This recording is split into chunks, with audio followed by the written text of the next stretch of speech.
I just need one more minute. How many people we got? Just give me one more minute. I'll be right back.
Hi. Okay, finally I'm here. I've never tried Five Guys.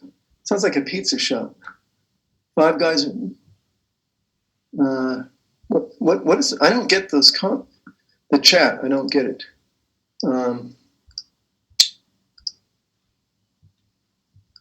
What was that about? Burger politics. I thought In-N-Out was the best. Oh, come on. In-N-Out's better. You guys know that, right? Even my kids know that. Plus, they pay their employees. Better than what? I wasn't listening, sorry. Oh, I think people are trying to compare burger places. The thing about In-N-Out is they pay their employees better. They treat them better. And I think if employees are treated well, they tend to... Yeah, I've worked with Five Guys. Oh, so... It's kind of stressful. There's a lot of pressure. I don't know if it's better at In-N-Out, but I feel like it is. Well, I think In-N-Out, I don't know. I've just heard good things about how they treat their employees. That's all. Mm-hmm. Don't make the habit a habit, you guys. It's, especially late at night, it doesn't taste good. It doesn't. The counter, I've been to the counter, expensive, very expensive, small portions. I don't know. I could go on and on about this and waste time. It's a very important thing for a student, right, to know what is the best burger place in LA. I gotta say, I really like the Five Guys fries, although I got sick of them when I had to eat them every day. But they have good fries there. But yeah, the working there was not too fun. It was all right. I see. Somebody's got a chat, and somebody wrote. Somebody said, "Get on with it, John." No. Wait. No, okay. I can't believe they texted that. Well, they know me. I'm sort of I'm a work avoider. Okay, so where are we, you guys? We need to pick up a couple things from chapter 4 before we can go into chapter 5, which is, continuous random variables. And what have we avoided so far? Well, which random variables have we hit? We did binomial, Bernoulli, Bernoulli is just one shot of a binomial sequence, right? Of Bernoulli trials. So we did that. We did the geometric. Not much, right? The geometric random variable, and so we're missing something that a lot of people use because it models, things that happen in real life. It's this Poisson random variable. I know if you want, you could be like that guy from 2 semesters ago, Poisson. I know, Poisson. I hate it when people mispronounce basic French words, the same kind of guys, if they know a French person, they'll start calling them Frenchy or some stupid thing. I hate it. But anyhow, Poisson, random variable. So how does this go? Let me get a marker. Let's arm myself with my favorite colors, red and black. Was there before I start, was there anything from the last lecture that was an issue? I forgot what we did. I mean, I don't know that I did anything last. What did we end on last on Tuesday? Because I don't even have those notes in front of me. Was it okay? There wasn't any hanging chat or something? What was the last thing we did? I just don't remember. Probably. Well, the last thing we did that wasn't going over the test was proving the mean of the geometric distribution. Oh, I said thank you, Aim, thank you. So, and I guess it's worth. Thank you for saying that. I think it's worth for everybody to know what that is, right? So again, what is a geometric distribution? Is you want to know the probability of having so many shots before the first success, right? So, you have a success probability P. So, what is the mean? So on the average, how many shots does it take? Well, it depends on P. If P is small, a chance that you may have a lot of shots before you hit that first success. So remember the mean, what it was? It was 1 over P, okay? I think that's, and it was useful. Did you find that useful on the test, or you did it differently? You didn't? Well, I mean, part of it was I did it your way and I got a different answer. Oh, no. So That's, I'm like, that's oh, great. So that's the curse of... I know. So, but regardless, I put the expected value. You can look at it. We're trying to get it literally today. That's bad news. That's unfortunately dire news, because hopefully we would like everything to align. So the simulation, Aim's original method, and Dai's whatever approach or something. We'd like all that to be the same number. And you know what? But this gives it a little bit of suspense, right? Until we grade it, because the only people I can't even, here's the funny thing. You would think with CS majors that the simulation is going to be correct. But my experience, having taught this the same way with the same problem, is that sometimes those simulations are off. It's really funny. You would think, they're going to get it, but it's programming, right? You can have execution errors. Okay, so let's pick up the pace and get off. So the Poisson random variable, how does it go? What is its probability mass function? So P of I will be e to the minus lambda, lambda to the I over I factorial. So this is kind of a weird shape here. It's going to, this is a scaling factor, the e to the minus lambda. So what I mean by that is you want the sum of these probabilities, so that there's infinitely many of them, to sum up to 1, right? So it's just a scaling factor. Why does that work? Because do you remember this? What is e to the x? And you have 1 plus x squared over 2 factorial plus x cubed over 3 factorial, and so forth like that, right? So if you, what do we have up here? So when I equals 0, you get, what I'm looking at now is the sum of these terms here. So taking out the e to the minus lambda. What do I have? 0, so I have 1 plus what's the next one? If I equals 1, you get lambda plus, what's the next one? Lambda squared over 2 factorial plus lambda cubed over 3 factorial. So what does that tell us? Well, if that's e to the x, this is what? What's this? Right? We know what that is, right? I mean, that's just e to the x with x equal to lambda. So this is e to the lambda. So you see, if you sum up all of these individual masses, you will get, and you multiply. Okay, you will get e to the lambda, and then if you take e to the minus lambda times both sides, so this would be all of these probabilities added up. You will get e to the 0, which is 1. So it's a probability measure.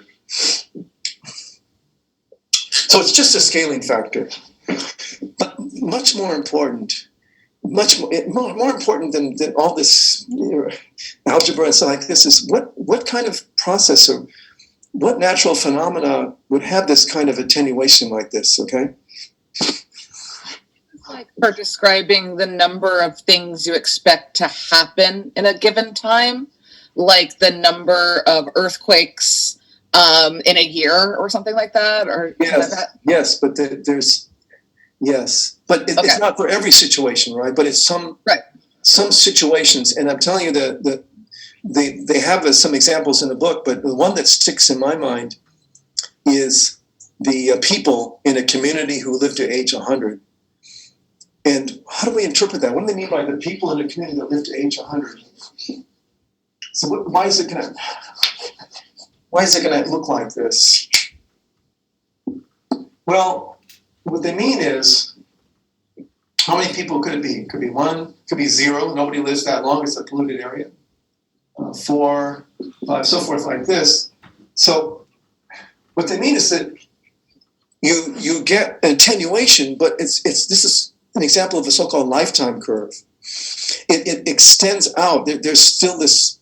It's possible somebody could live to be 120 in your community. You wouldn't know, you especially if it's leisure world. No, I'm kidding. But I mean, it's in Santa Monica where I live. It's possible.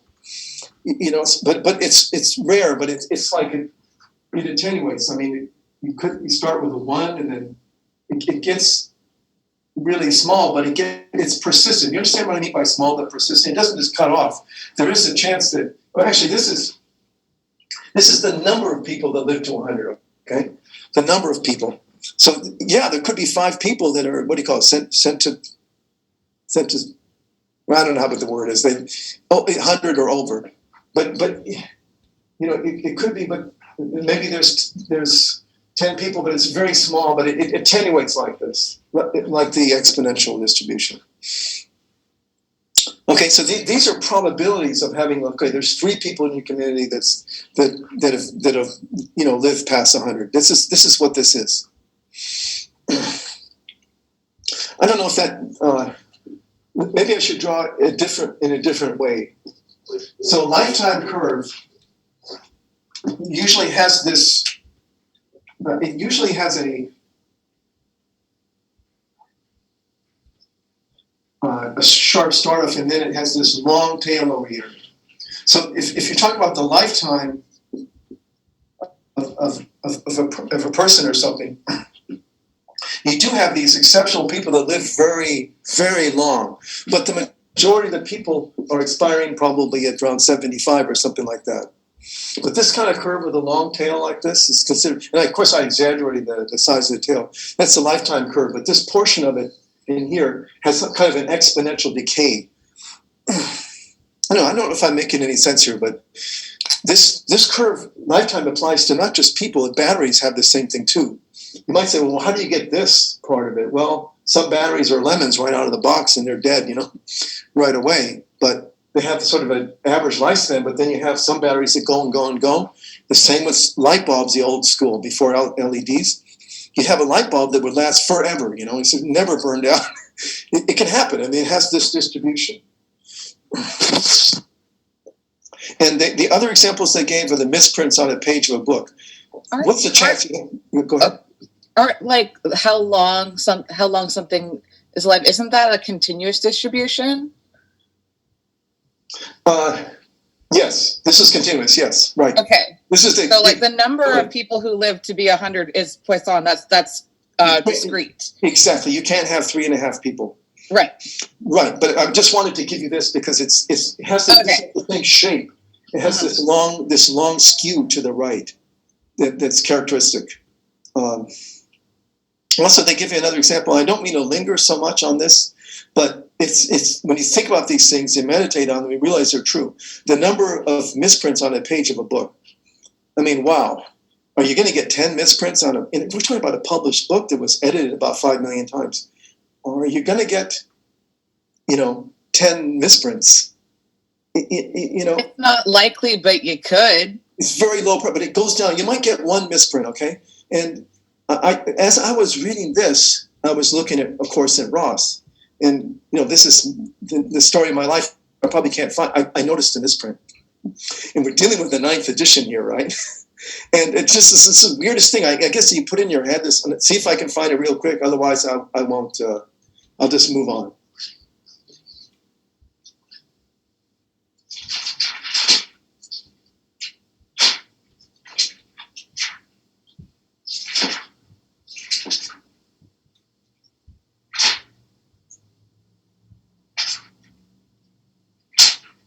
No, I don't know. Gosh, I couldn't.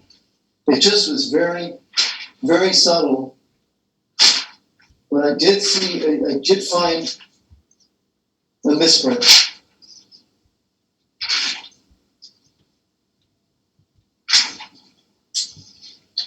Oh, hold on, let me see if I can.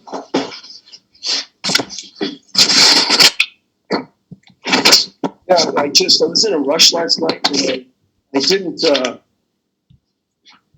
I didn't copy it down. I should have marked it in the book.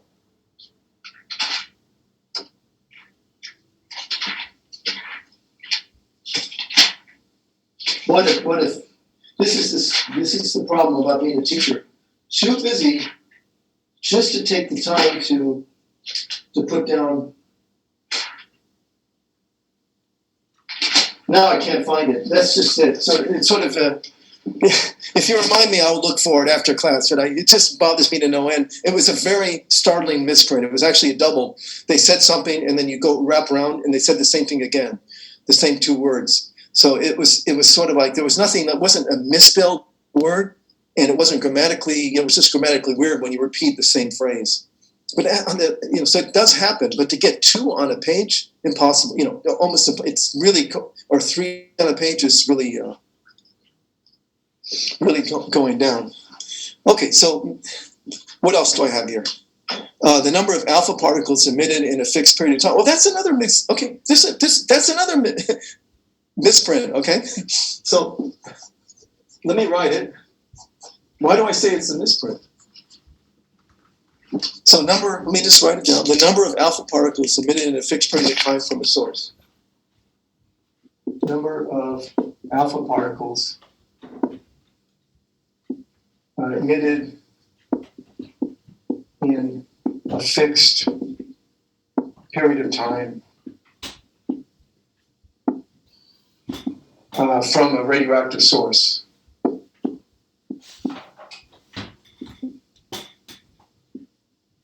Okay, why do I say misprint? Well, I checked this on Wikipedia. Something now just crazy, right? So it is alpha hyphen particles, and then he forgot the hyphen the next time he mentioned it. So it's just stuff happens, and it doesn't get picked up. Okay, because the word processor probably is going to see the alpha and say, "Stop checking," and we don't do Greek. So those were 3 examples.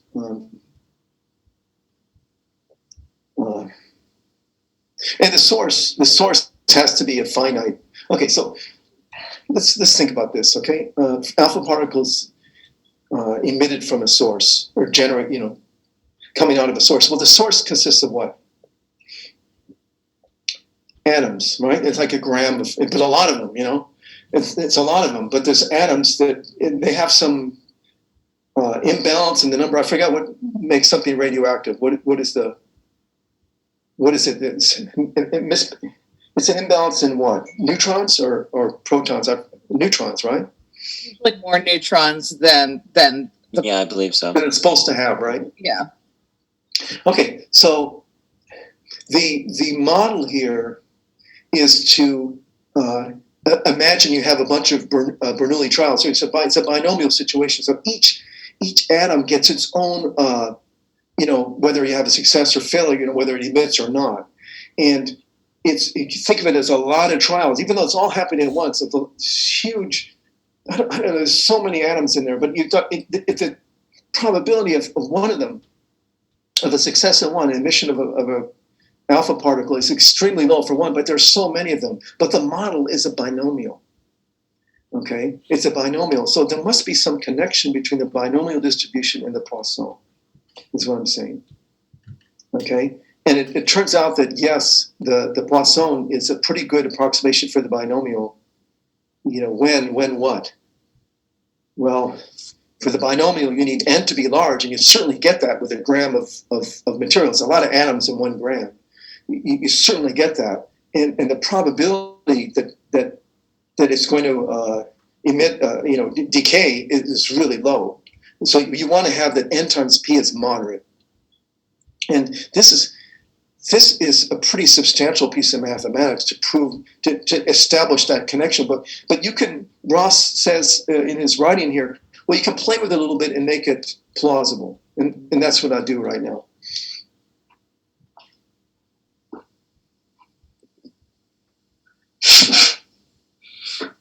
So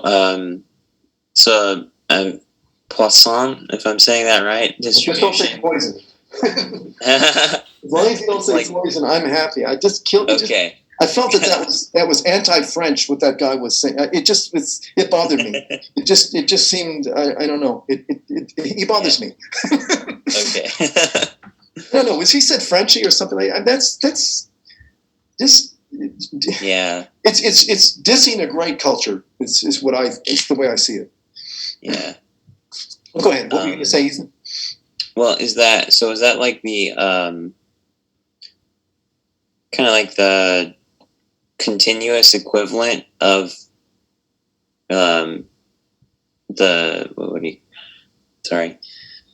The Poisson? binomial distribution? Well, there isn't. Okay, I would. Okay, look. Like this is not my area of expertise. A really huge binomial, the limit of like n goes to like it's a Poisson distribution or what? We have to be somewhat careful. If you have a binomial with a large n, and actually, if you look in the book in the binomial section, and they give the probability mass function for it, it looks awfully normal. Like a normal distribution. So it's not really. I'm a mathematician, but this is not my area of expertise. I think that the Poisson here is very important for certain applications, but then from a theoretical standpoint, you probably end up proving a lot of things about the binomial from the Poisson. I mean, you can deal with it, right? It's not this continuity here. It's just that the binomial, I see it as being very, very, very discrete, whereas the Poisson is less so, and you can do some mathematics with it. I guess if you have I don't know, if you have a large n, the Poisson, you can approximate it. I don't know. Okay, I guess I just don't know enough let's just take a look and see really what the relation. Yet. I think you're right about the large n, but let's look at this relationship, and this is tricky, you guys. So you start with the binomial, and you will never see in Ross this writing it this way. This is from CLRS, the computer class, and I really think this is the best way to tell somebody you have a binomial.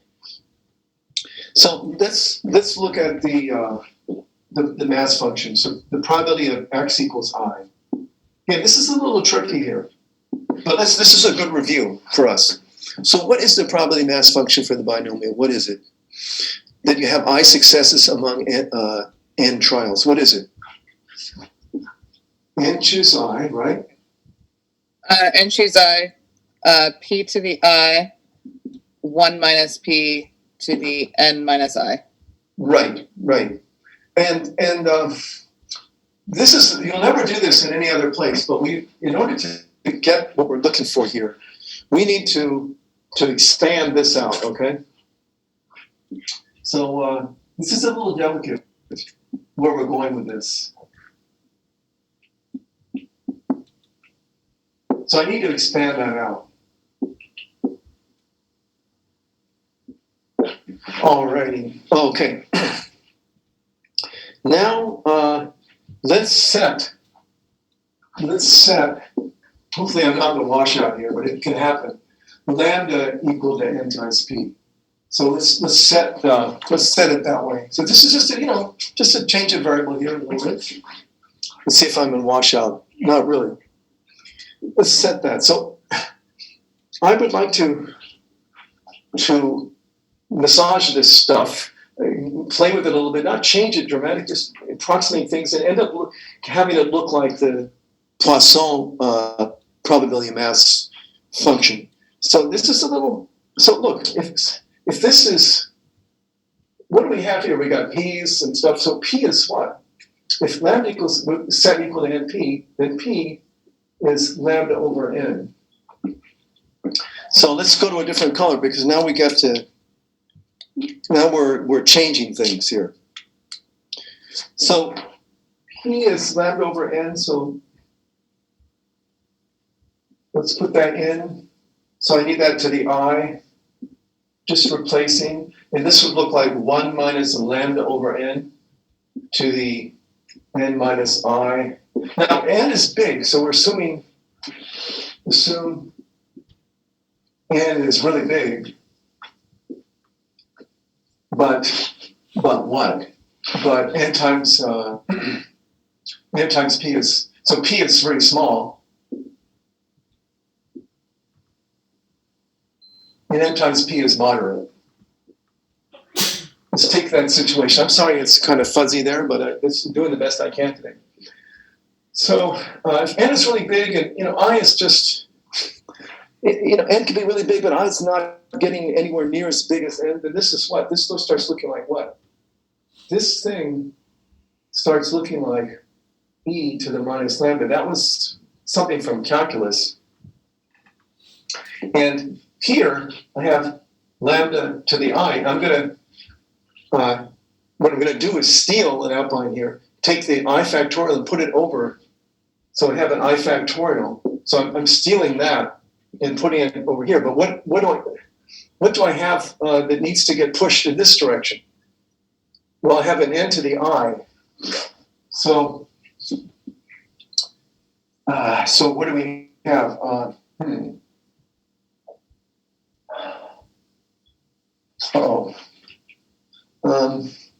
Let's cancel out this stuff here. I have n factorial n minus I factorial. So that's n times n minus 1 all the way down to n minus I plus 1.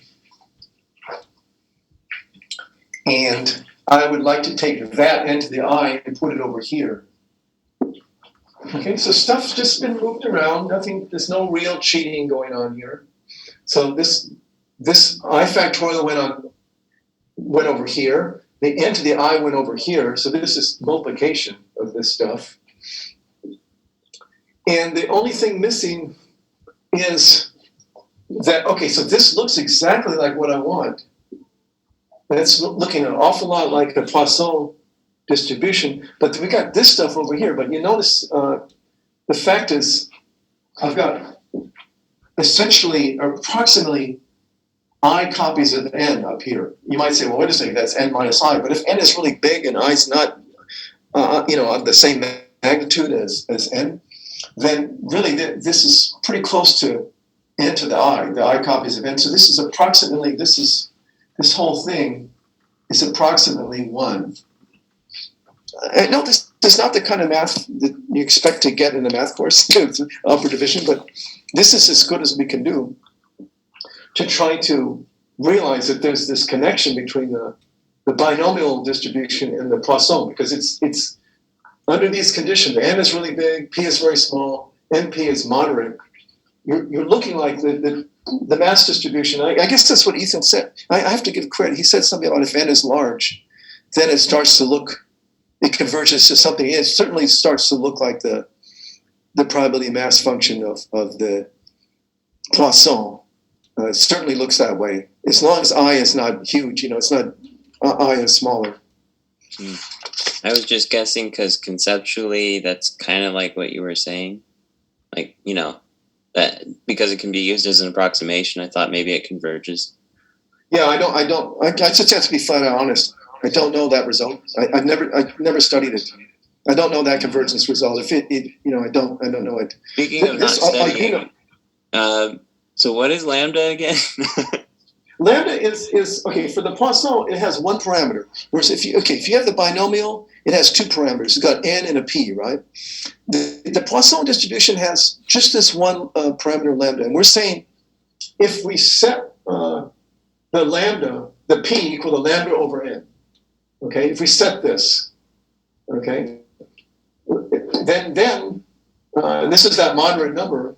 Then the mass function for the binomial looks it's very close to being the Poisson with parameter lambda, right? Okay. I mean, does lambda like mean anything, or? Yeah, it does. It's actually the mean of the Poisson distribution. Okay, so yeah, it means something. I'm just trying to say, I think what happened was maybe you came in late or something happened, because for the Poisson. Yeah, I think I missed that part. Yeah. Okay. Well, let's go over its thing again. What is it? It's e to the minus lambda times what? So I erased it. So it's lambda to the I over I factorial, right? So yeah, this is that one parameter. This is the one parameter. The lambda is the one parameter that it has. So it's like it's if you zero in on a special case for the binomial, right? A special case where p is small and it's really large, then that's when that one parameter lambda sort of takes over. It's okay.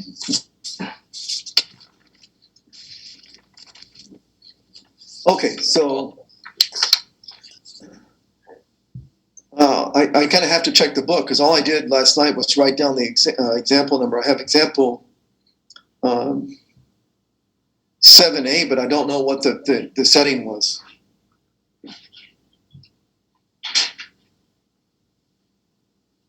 It's the typographical error thing. So we're getting into the typo thing here.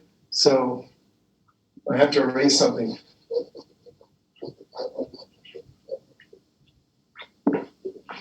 So in the typographical error, they say that the number of typos on a page satisfies Poisson with this, and the lambda equals, I think it's a half. So lambda equals a half. So these are typos on a page. So it's Poisson with lambda equals a half, and it said what the question is, what's the probability of what? There's at least one error. At least one error. So that shouldn't be hard, right? So if at least one error, so that's one or more, we should count that not as summing up all the probabilities of Poisson. We should do what? We should do what? Find the probability of getting 0 errors, and yeah, 1 minus that. You were very famously did that on a test problem, I think. Something. Yes. So let's see. So 1 minus. So what would it be? Well, if you put 0 for I, well, you guys understand that 0 factorial is 1, right? I think that's the convention, right? So if you put I equals 0, then lambda to the 0 is 1. We're going to get e to the minus lambda. And what is lambda on this? They said, and whatever that is a decimal. Let's see, maybe I copied that down or not. 0.393.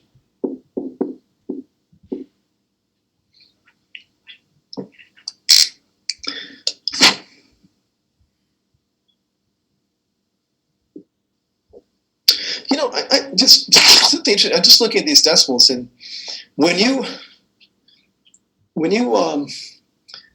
if you're just so you know, just for general edification, if you're processing numbers and you're taking data in as decimals, you have to be careful that when you express your answer, not to give too much accuracy, because your accuracy is is going to be less than the accuracy of the stuff coming in. So if you have 3 significant digits or 3 decimals coming in, maybe you return the answer in 2, depending on how much calculation you did. I mean, I'm just thinking this about decimals. I just was writing a class visit report Tuesday night, and the teacher made sure the students knew these things about decimals. And another thing is about rounding. It's important to understand how to round, and some weird stuff happens. I'm not saying in your guys' case, but sometimes I ask students in GE courses to round numbers, round decimals, they make some mistakes. Oh, thank you, Elizabeth. Oh, can't see. I'm sorry, Brandon. Were you able to see it before I erased it? Please tell me yes. I saw. Okay. But did you see? No. Okay. Okay. What about 7B?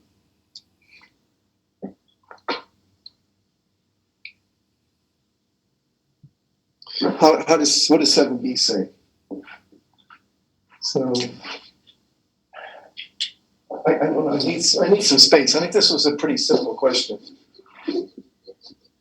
So 7B, it's going to have a different lambda. I think that the purpose of 7B is to compare the Poisson approximation to the binomial. So let's make a simple binomial problem. So what should we put as the success probability? So example 7B. So suppose that the probability of an item. So we're talking about lots of items. That doesn't mean a lot of them. It just means they're produced in a group called a lot. I've seen everything. When I was teach GE, somebody asked me what a lot is, and I said it's a lot of something. No, I can't. Okay. So the probability of defective, a lot is probably a defective item is 10%. Okay, and this is a lot of how many is probably 10, right? 1.245 is 10 items. And this company, hold on a second. So the question is, what's the probability that you have? The probability of at most one defective in a lot of 10. I think it's a simple question.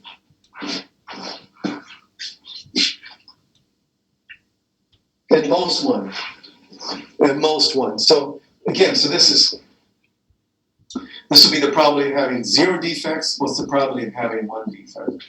And this is just binomial. So this is at this stage of the game, it's binomial 10.1. So let's see. So what's this probability? The probability of having none would be what? So you're going to go through 10 reps, and what's the probability of it not being defective? 0.9, right? So it's 0.9 to the 10. And what about having one defect? Am I going too fast? I see some chatter. What's it say? Okay. Uh-oh. Okay, so did I make a mistake? The previous, I don't know. I think I was supposed to write 0.393. No, you're fine. No, it just was erased faster, so I just clarified. Okay. You're fine. So 0.9 to the 10, and then what would be the probability of having 1 defect? So there's 10 ways I can choose 1, right? And you would have 0.9 to the 9, and then the defect, right? The 1 defect times 0.1. Okay? But this is equal to what? Well, I don't know. I don't have time to do it. I just copied off the book. So it's equal to this. And let's do a self-check here. Let's see if the Poisson distribution, Poisson approximation would even apply to the situation. Do we see that n is large? How big is n? Do we see that success probability is small? And what about NP? Well, I don't know. I mean, P is relatively small, so this is like this, you're pushing it to do the Poisson approximation here. But what would be the Poisson approximation? So you have to use lambda equals what? I don't know where to write this. Well, we said earlier to do lambda equals NP. Right, and we have 10, right? If this is a lot of size 10, n is 10, and p is what? 10%. So what is that equal to? Is that good that that's 1? Are we good with that? I'm going to try to take this and apply the Poisson approximation, even though it's rather quite sketchy whether it's going to apply. Okay, so let's do it. So let me take what? Poisson at what? So it's the same question. I need point p of 0 plus p of 1. So what's p of 0? So 0, it's just e to the minus lambda. So what is that? E to the minus 1 plus, I'm looking over here. When you have 1, so it's going to be lambda times e to the minus 1. So what's lambda? It's 1, right? Okay, am I going too fast? Are you guys okay? I'm just plugging right in to the Poisson with lambda equals 1. This is the Poisson probability. I'm doing the two cases. I equals 0, there's no defect, and I equals 1. Because we wanted to know what's the probability of at most one defective. So I have to add the case of 0 defects and 1 defect. So what is this answer here? I don't have time to verify this on my calculator, but the book claims it's 0.735. Now, what do I want to compare that to?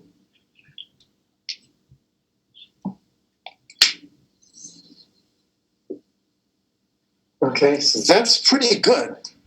That's pretty good. So this means that even when you don't have this extreme case of n super large and p super small, that this approximation is good enough to get something close here. Okay, any question on this? Abe, what are you looking at? My dog actually is really sick, and we're wondering if he got into something. I'm sorry to hear that. I thought you had another computer screen. No, I'm just looking at my dog. He's not okay. Maybe you better attend to that. I hate to. Well, my parents are here. Oh. So we might take him in. I don't know. I know there's some things dogs can't eat. Dogs can't eat chocolate, right? That's deadly to them, right? Yeah. Well, we have a garden now, and we found out some of the plants that we planted are poisonous to dogs. That's what I'm thinking might have been it. Is he might have just gone in and was sniffing around there. Oleander is very poisonous. You can't have oleander. Mm-hmm. That's the worst. That'll kill all the pets. All right. I remember when I was a kid, we lost our guinea pigs that way. They didn't know that any better. They ate the oleander. Right. Okay. So you guys, any question? Let me check the chat. So what's our next move here? It's the last example, and this is a pretty good. I think that the next one's a pretty good. It's a similar thing, but you have to visualize the decay process as this huge binomial sum, okay? Binomial distribution sum, and it's humongous. In 1 gram of material, there's so many atoms, it's mind-boggling. And the book doesn't really make clear what's going on here, so I think that maybe Mr. Ross was very bored about this section. So how does this last example go?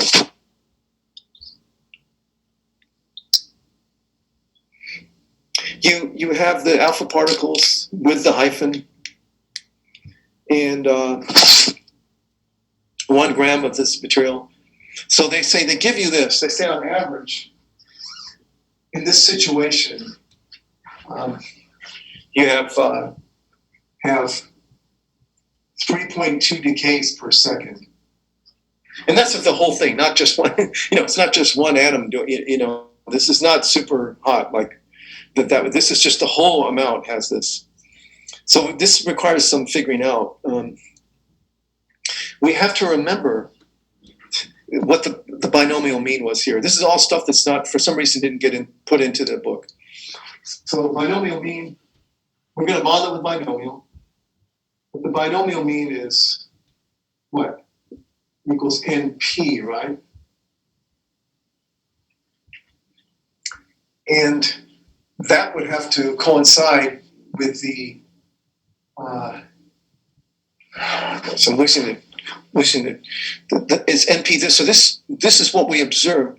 That's been observed historically. But the mean is NP, and that's per second. So we're talking. This is where we get the 3.2. So we're going to approximate the binomial with a Poisson, and remember that the Poisson. So we use the Poisson approximation. That doesn't look good. Poisson approx to the binomial, and we take lambda equal to NP. So lambda will be 3.2. So this definitely fits the case where you have this huge N and a very small P. So this is really the strength of this approximation. So you want to know what's the probability of no more than 2. You want to calculate. Let's do this in red since this is now not part of the big statement. So the probability of no more than 2 decays. Well, see, no more than 2. That means you're looking for a P of 0, 1, and 2. So let's calculate here. So 0 is e to the what? So e to the minus 3.2. Got that one. For 1, it would be lambda e to the minus 3.2, and then for 2, it's there's going to be lambda squared here, 3.2 squared over 2 factorial, which is 2, times e to the minus 3.2. And I just have to give the answer. I don't have time to, but it says 0.3799. I'm just copying this out of the text.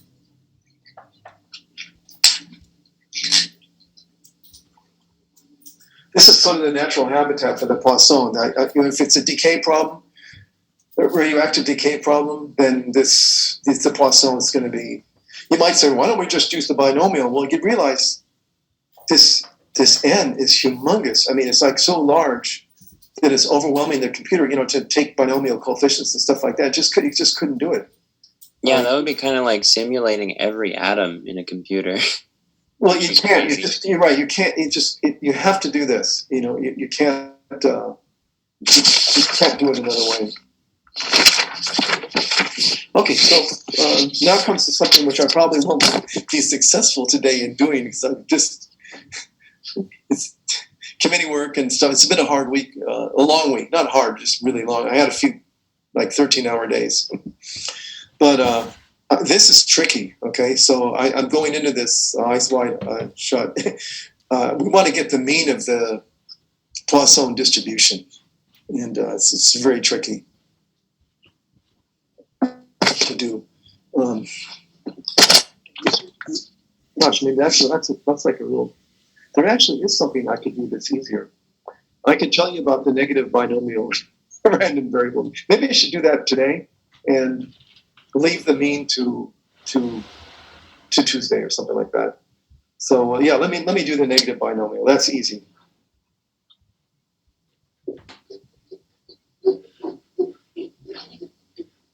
I mean, this sounds really crazy, but in my own mind, because I don't use this stuff very much in my own work, I have trouble keeping these distributions apart.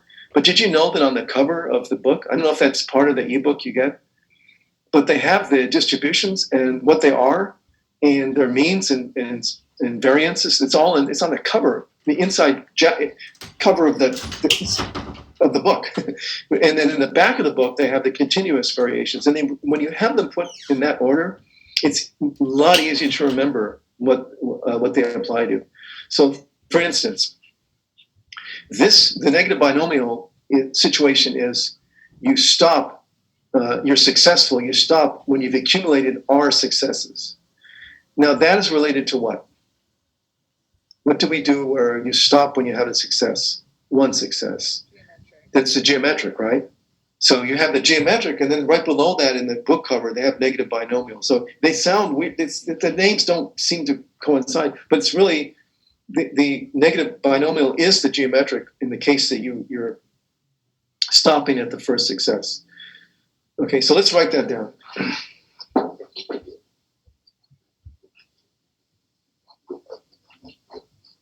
So we got the negative binomial.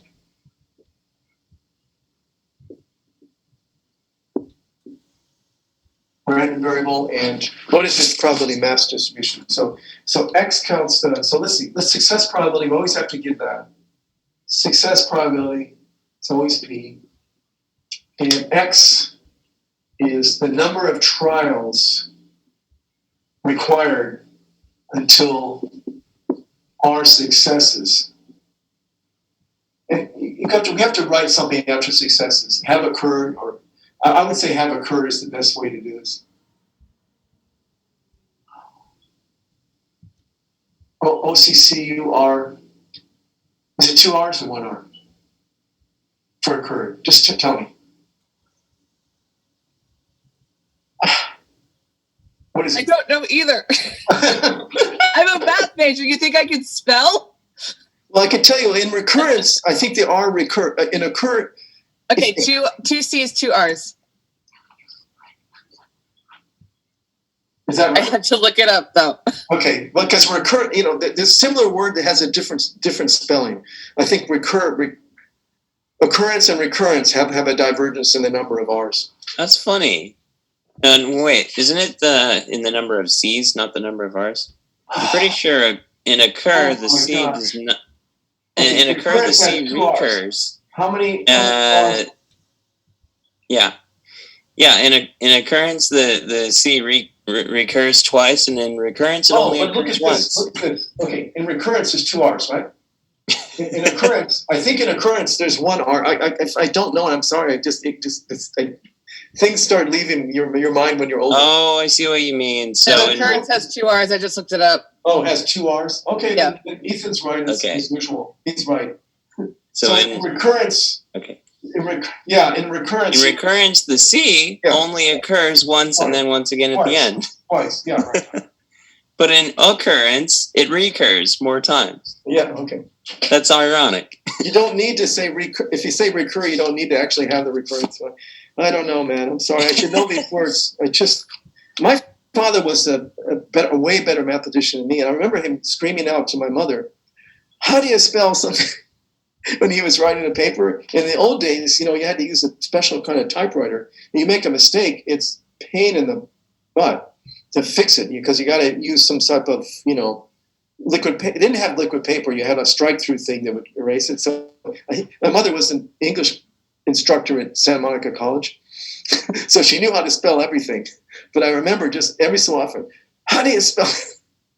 And I remember hearing he'd ask the same word over and over again and say, "Dad," I felt like saying, "Dad, don't you remember? You just asked her like 20 minutes ago how to spell that." That's funny. My dad can't spell anything. But I'm not recommending that you guys become English teachers at Santa Monica College because my mother told me this story. You had to write book reports in the old days, right? This is before the internet. And there was a list of books you could choose to write your report. And one of them was For Whom the Bell Tolls. Is that by Hemingway? Help me, you guys. For Whom the Bell Tolls. Yes, right? Hemingway.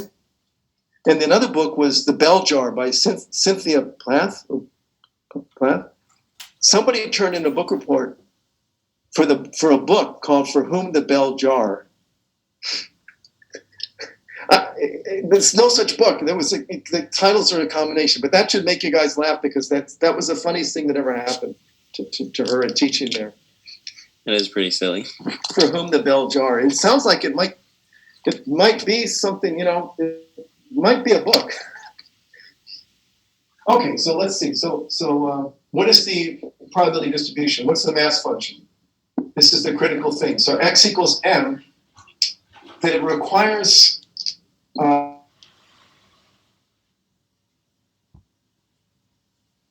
let's figure this out. So if my rth success occurs on the nth, that joke just killed the internet. I went unstable, sorry. It wasn't a joke, it actually happened. I guess somebody's watching what I'm saying and say you can't diss SMC. Okay, so you have n, it requires n iterations or reps before you achieve. Let me figure this out. So that means that on the prior n minus 1, the last one's got to be success, right? You're done. You are a success. You have r minus 1 successes that can be sprinkled in the first n minus 1 reps, and those are successes. This is not the way the book writes it, but I really think this is better. You have to write down your last success, and then here's the interesting. So, how many failures did you have here?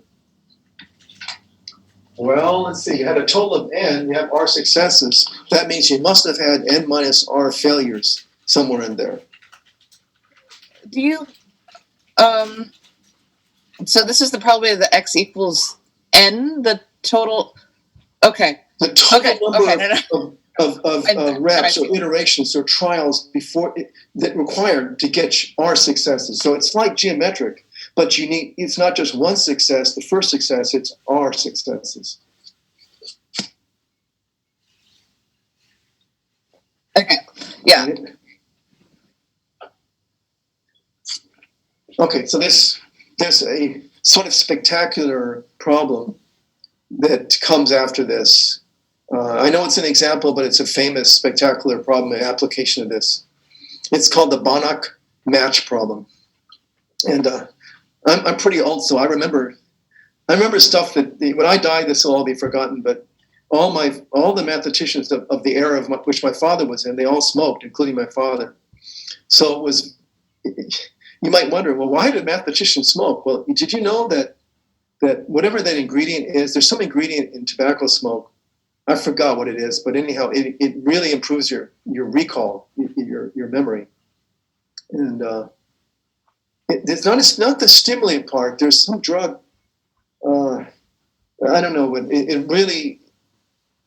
It used to be when I was a kid, all the big shot mathematicians that my dad hung out with, they all smoked. I mean, they all did. Just to get it. And I'm not dissing anybody that smokes. In this class, there might be people that smoke, But the thing is, you got to keep in mind, there are some things about cigarettes. It's that one thing about the memory. So if you're doing very memory-intensive work, like if you're a big shot mathematician, that edge you get from smoking may be significant. And don't quote me on this, but I'm just telling you that's my experience as a kid. Seeing how these people, there was a lot of drinking going on then too. I won't tell you those stories, okay? Unless you ask me. But anyhow, so this problem, this is called the Banach. I don't know where to put this. Do I have space to put it here? I mean, the Banach was a famous mathematician.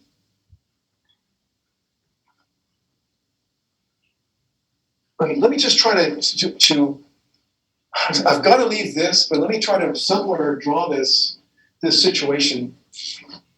He's got a matchbox in one pocket, and he's got a matchbox in the other. So this is the left side, and this is the right side.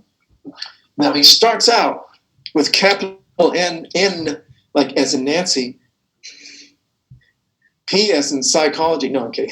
He starts out with N as in Nancy, matches in each pocket, okay, or in his match box in each pocket, and he chooses randomly from the left to right. So the question is, when he discovers he's gone empty on one of them, what is the probability that the other one, the one that ain't empty, they can't both be empty the first time, because we're talking about the first time he notices that one of them is empty. What's the probability that the other one contains K matches, little k? Okay? Not special K, just little k. Let's go over that again. So how many are in here originally? Making me hungry now. What? Special K? Oh, come on, don't tell me you're hungry for Special K. You're too healthy. But this class is just making me hungry. We keep mentioning food. Oh, sorry. Sorry, that's my own. I drank too much coffee and I'm saying crazy things, No, it's okay. But I tell you, man, I grew up around some big. I mean, I remember seeing some really famous mathematicians. My dad's best friend was really famous, and so I understood the lifestyle. I really saw it. Okay, so what is this situation? You're going to randomly 50% chance take one from a match one at a time from both of these, and let's assume that it's the left side that goes empty first. Okay, so successes will be to pull matches out of this left-hand side, and we want to know what's the probability that when you run empty on the left-hand side that there are what? Exactly K matches left over here. Is there anybody this is like when I dual wield in Call of Duty. Unfortunately, I don't know. I'm too old to...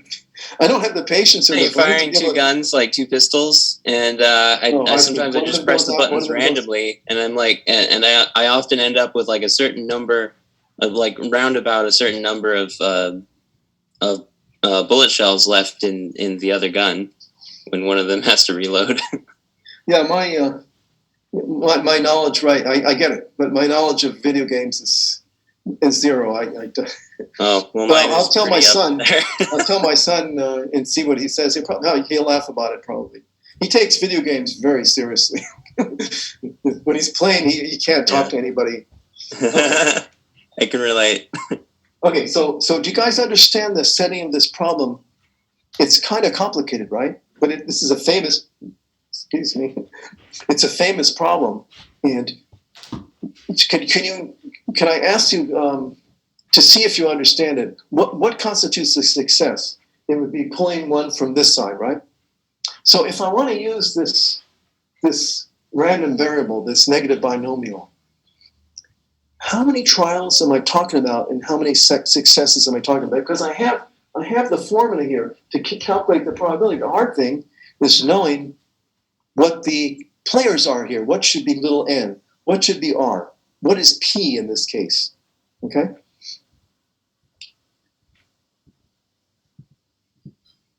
I know this is hard, but think about it now.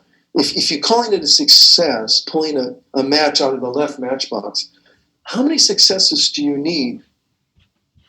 How many do you need to get to empty? That's a trick question, but that's a very, very subtle point here. Suppose there's n matches. You start off in the left match box. How many times do I have to go to the well here before? How many successes I'm going into the left pocket before I realize I got nothing? Or how many? Yeah. I think I don't know. It has to do with the probability of. Well, no probability. No, we're just counting. We're just counting. You start out with 10, right? And here capital N is 10. And when he realizes that there's no more matches there, then you ask, what's the probability that you got K left over here? This is the crux. This is a weird thing, but about the problem. But man, yeah. Go ahead. I did have one question here. So let's assume, just for this, that he draws N and and he just always happens to pick left. So Yes. would we say that he discovers it's empty after the nth try or after the n+1 try? That is the subtlety. Okay. because on the nth try, he's still got a match, right? And he pulls a match out. Right. And for all he knows, there could be more. I mean, it's not empty. He got one. And it probably has to do with the structure of matchboxes. I mean, can you imagine? This is before lighters and whatever. This is old school here, you know? It's like, can you give me a match? I need a light, but I'll take a match. Give me the matchbox, you know? Give me both of them. No, I mean, it's apparently I'm too young, believe it or not, to remember boxes of match. Well, am I? I don't know. It's just things went to lighters at some point, and then nobody's talking about matches anymore. But you're right. You're going to need n+1 successes. Okay. Okay. So let's just do a little scratch thing on the side here. So aim is correct. n+1 successes. But how many failures am I going to need here? Because is it K?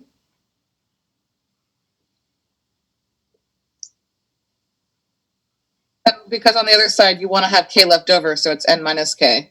That's it. You'd be surprised. I mean, you know, whatever. A lot of people, including myself, I see the K, I put a K in there, you know. It's the way it goes. So yes, we're going to need N minus K fails. Okay, so that's what you're gonna. I see. And that's kind of like all the heavy lifting's been done here. I mean, I used to have a math professor that said it's all over but the shouting. So why is it n+1 successes? I don't get that still. Because he looks over here to see if there's how many are left over here, only when he discovers that he's out, flush out. The only way to discover you're flush out is to go in there when there's none and then realize there are none. Well, unless you're really good at counting. Well, no, he's not. You know, it's yeah. The key is it takes n+1 successes. It's just when you think about it, that makes sense. Is that just because of this problem? Like, I mean, there's other problems that are like this where you would just say n, right? Like, imagine you can see it, and that. Yeah, but it's the way it's stated. Okay, with these things, the verbiage, the English. It has to be parsed really carefully, and it actually says, "What is the probability that there's K left in the right hand pocket as soon as he realizes the left is empty?" He doesn't realize the left is empty until he's taken a shot in the left pocket. So that's one more. What should I say? Probe? Or what do you want to call that? Okay. So it is specific. So I'm probing for a match. It's like, like I mean, I don't know how to say that. Each one's a rep or a trial, right? Could be one. So that's just for this particular word problem. Well, it's underlined word. When you guys, let's be basic here. What if some of you guys decide to be lawyers? You got to take the LSAT, right? Let me tell you, I have seen some of the problems on the LSAT because my ex was thinking of becoming a lawyer. She needed to take the LSAT to get into to law school. They're tricky. They're not easy. You've got to read them real carefully, and really carefully. And maybe you have a pencil and paper. I don't know if you're allowed to make a picture or something, but you got to know your Venn diagrams. You got to know your posets, whatever that is. You guys should. If you're going to take the LSAT, you got to prepare. It hinges on the way things are said. Okay, so what's the answer? So what would be the answer here? So let's. I've never done that before, but I'm putting the equal sign down here. So what did we decide n was? What was n? Yeah, so n is the total, like lowercase n is the total number of trials. So right, it would be n+1 plus n minus k. You're making me look bad because you know all this stuff already. No, I'm trying it. I'm doing it right now. You're right. You're right. The thing is, you know how to do this. You really. Well, I just see that it's a negative binomial. You should be going to just get your master's in stats and get back to me later. I'm working on it. Get your master in stats. You're really one of those people that shouldn't do anything else. I once went to a math conference and I asked somebody, I heard a conversation and said, why become a mathematician? And you know what the guy said? because you can't do anything else. It's like you're so good at this one thing, you've got to do that because it means you're probably not great at it. If you have a gift, go ahead and use it. Just don't be the opposite kind of person that says, I'm going to do the hardest thing I can find, which I'm no good at, because I want to be well-rounded. All right. Okay. So that isn't the only thing I do. I know, but because you get what I'm saying, right? Because you're good at it, you probably should pursue it. That's why I'm here. So I started in music, and I decided to change and go into math. So yeah, that's why I'm here. Anyway, yeah. So we say capital. You see, our lowercase n is that. Add 1 and then subtract 1. Okay, so yeah, right. So I think this is good to go for this term right here. But the number of successes. Well, you literally wrote it down already. N plus 1 successes. Right. So that's n, right? Mm-hmm. Let's hope that. Let me just check so I don't make it more of a. So R is the number of successes. N6. Well, it's n minus 1. See. Right. Yes, R is the number of successes, but literally like right up there, n plus 1 successes. Okay, there it is. Okay, and P, What's P in this problem? Well, he was going to go randomly left to right pocket. So what is that? I mean, it's going to be one or the other. So your chance of choosing the left-hand pocket was 1/2. So this is 1/2 to the left. Well, that's complicated. Because this is also 1/2, right? So it's 1/2 to the what? This would be R, right? I guess it's basically 1/2 to the R, yeah. So, and then R being decided that was n plus 1, right? So 1/2 to the n plus 1? Yeah. And then you had what? You had 1/2 to the... So that would be 2n minus k, and then minus n plus k. So it's basically just n, I think. So this guy is plus, right? Oh my gosh! Or I might have missed something. It was what? 2n. The total number was this sum, right? So 2n plus 1. Yeah, that was 2n plus 1 minus k. No. R. Well, I think you have a plus where it should be a minus, like the n. Okay, right? You guys. I can't. It's hard when it's scrunched up like this. But the half. So let's break it down. So this was to the R. So R, we know. I'm just looking at these two guys right here. So R was, what did we decide? R number of successes was n plus 1. So that I got, right? But now this other 1/2, I think it's easier for me to write like this. So minus this was what? Minus R. So this is n plus 1. Yeah, you're right, Ethan. I need it. See, I can't write because I'm out of space here. This. You got n minus k there. I cannot write. I just can't write it. N was n plus 1. I just don't have the space to write it. It's okay. Well, another way to think of n minus r is the number of failures, or something. So it's just n minus k. Okay. What was the total here? So 2n. It was the sum of this, right? So I'm trying to get this. Yeah, I mean we could just do what Amy is saying. I think n is 2n minus k plus 1, is it not? Minus, what was R in this case? R is the what am I doing here? So n was the total. Well, R is the success, so we're just subtracting n plus 1. Yeah, this is right? good. So it ends up being n minus k, which just n plus 1, makes sense because that's failures. Okay. I think that's what you said, right? So what is that? Wait, what? Okay, You're going to get n minus k. Yeah. It's n minus k, correct? Right. Yes. N minus k. So what's the answer? It's 2n minus k plus 1.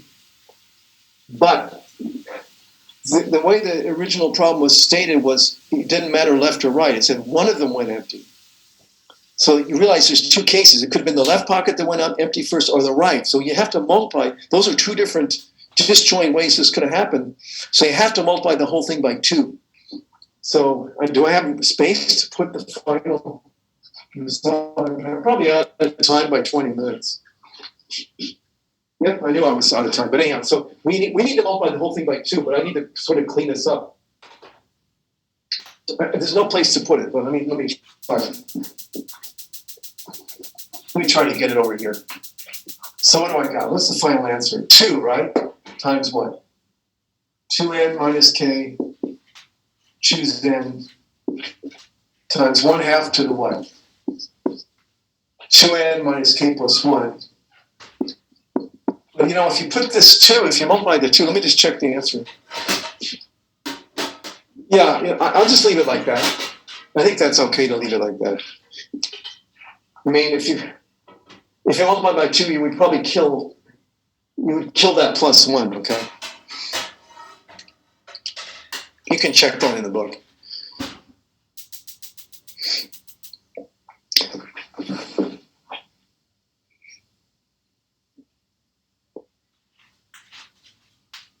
All right.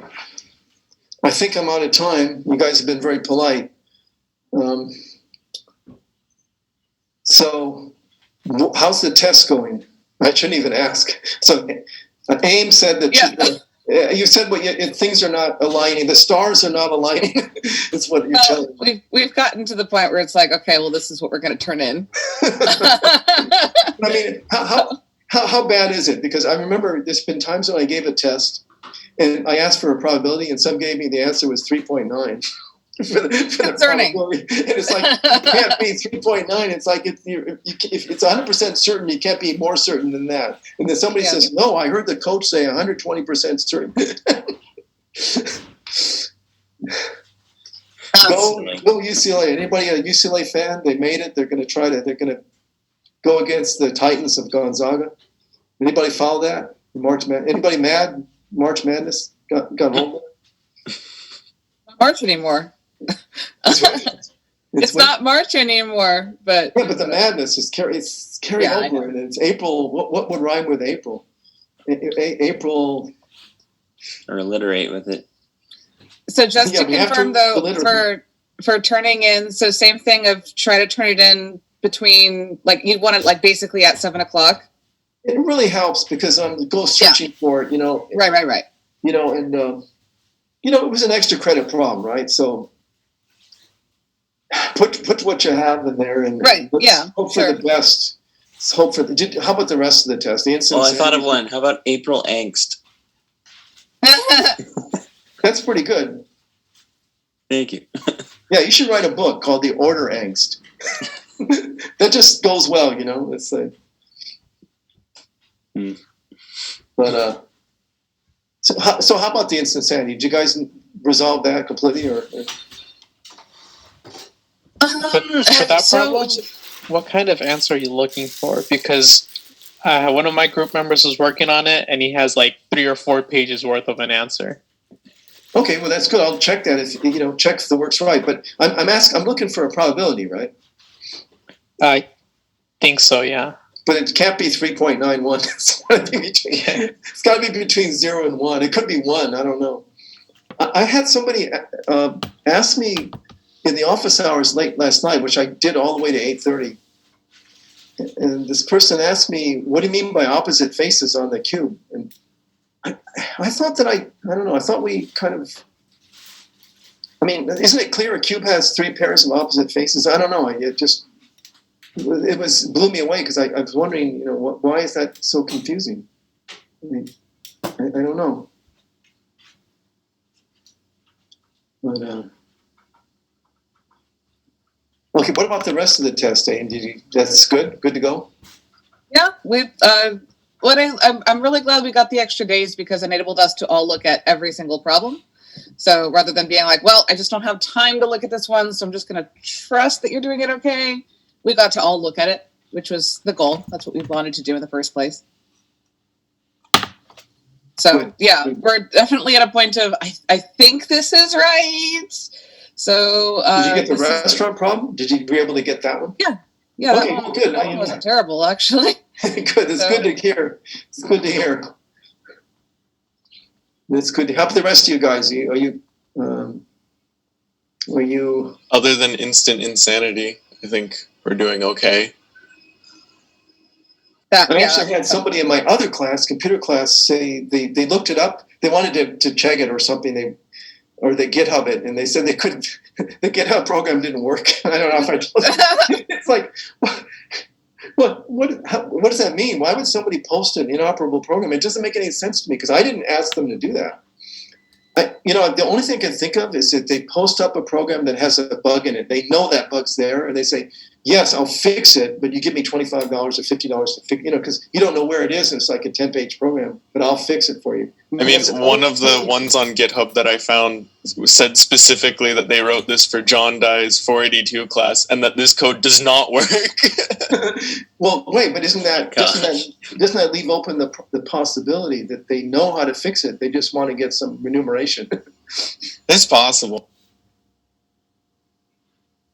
But I mean, like, I tried writing it, and it took the better part of like 3 days of my life, and I'm not going to get those hours back. And it still doesn't work properly because it doesn't. I get the first Hamilton cycle. Yes. Yeah, and then after that, like, it just vomits like nonsense at me, and I have no idea. And I've tried fixing it, and at this point, I've just gone back to straight math instead of trying to do it with the computer. Right. Well, let me tell you a quick story, you guys. If you just take me a minute. Maybe I already told you. There was a student I had who really went off. He really got very interested in instant insanity, and he was a homeless guy, lived out of his van, but he spent 2 years of his life, 7 days a week, 12 hours a day in the computer science AI lab, trying to get the world's best program for solving instant insanity. So when I say best, I mean the largest size puzzle. And he hooked up all the computers in parallel, and he was able to do problems the size of 100. But it just shows you, how people are. I mean, once he got dialed into the problem, he just wouldn't let it go. And I remember the 2-year period. He got a master's degree out of it, but for 2 years he was putting all that time in the lab, some lab that has a computer science department. So this puzzle really, it's for some people. It's like they pick it up and then they say, "I'd really like to understand this," And he had to optimize his program, obviously, otherwise he couldn't do 100 cubes. But it was quite a long process. It was very interesting to watch him, make these improvements to his code. But I don't know. I mean, I'm just saying that there's something about when you're really, really a good programmer and you have this power. You like to use it, like on problems like instant insanity. You want to see, what can I do? What's the limit of what can be done, with a computer? Oh well, that was a quick story. But I'm sorry about the GitHub thing. I don't know why would somebody post it. Well, I guess maybe somebody will come along and fix it. I don't know. Maybe. I think it was more like collaboration because it was like a bunch of different people's work. Like they posted their like final report and everything too. Well, in a way, it's nice that those guys, shared their experience, right? It'd be nicer if it worked. Well, I got some complaints. You see, this is not the only course I teach. I'm teaching this computer science course, and they have a problem on instant insanity. It's harder than your guys' problem. But they've been going to the GitHub, and there was some, sour reaction. They said, "Well, what's wrong with?" They blamed it on me. They said, "Well, you expected us to go to GitHub and get the program." Well, I just it's not my. I did it. The problem I gave them can be done by hand. You don't need a computer. And I think I told them that, but they just. I don't know. I guess I'm talking to a lot of CS majors right here, right? I mean, most of you guys are CS? Yeah, I am. Elizabeth, are you CS or are you math? Math? Yeah, I'm math. Which stats or I forgot.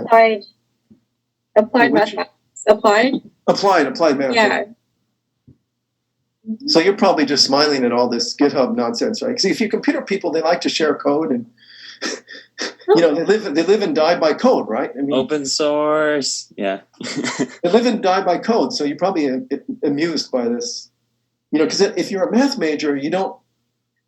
Forgive me if I got this wrong. You don't expect to go to some location on the web, right, to get all the the hard problems worked out, right? It doesn't work that way, does it? Maybe there's different professors work different ways. I mean, you have Stack Overflow for math. Math Stack Exchange. Yeah. So like, that's been useful. Well, let's ask Elizabeth. Have you used Math Stack Exchange before? Yeah, well, I'll admit to checking work with it. Yeah. Okay. But I mean, programming is like there's multiple ways to write a program, but like there's really only one really efficient way. So looking it up, it's like the only way to do it, really. I don't know. That's my opinion on programming. I'm not a. No, I think you're right if it's a standard thing, but Instant Insanity is NP complete, so nobody knows how to do that efficiently or whether it can be done efficiently. But you're right. I mean, if you're going to do something standard, I would look it up. I'm the same as you. I just look it up. But I mean, it is a little bit funny, right? That